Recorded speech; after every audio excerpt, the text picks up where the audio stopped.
अस्सलामु अलैकुम रहमतुल्लाहि व बरकातुहू। तो जैसा कि पिछले सबक में कुरान के मुतशाबिहात चल रहे हैं, सबक नंबर 2 हो चुका है। अब सबक नंबर 3 है। सबक नंबर 3 में हमारे पास ये आयत है, इसके बारे में बतलाया जाएगा कि यह आयत कुरान में कितनी जगह इस्तेमाल हुई है और कहाँ कहाँ और कौन कौन सी सूरत में। तो सबक स्टार्ट करते हैं।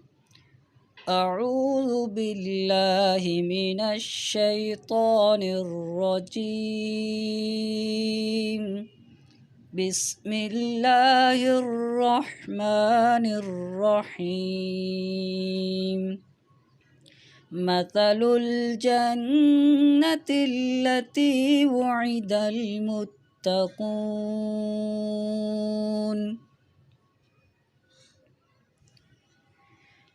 मसलुल जन्नतिल्लती वुइदल मुत्तक़ून तजरी मिन तहतिहल अन्हार।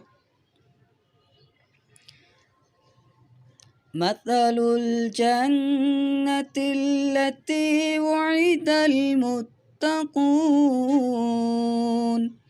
फ़ीहा अन्हारुम मिन माइन गैरि आसिन।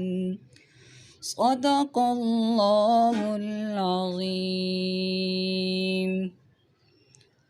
तो ये कुरान में आयत नाजिल हुई है पहली मर्तबा सूरतुर रअद आयत नंबर 30 में, और दूसरी जगह ये आयत कुरान में इस्तेमाल हुई है सूरतु मुहम्मद आयत नंबर 10 में।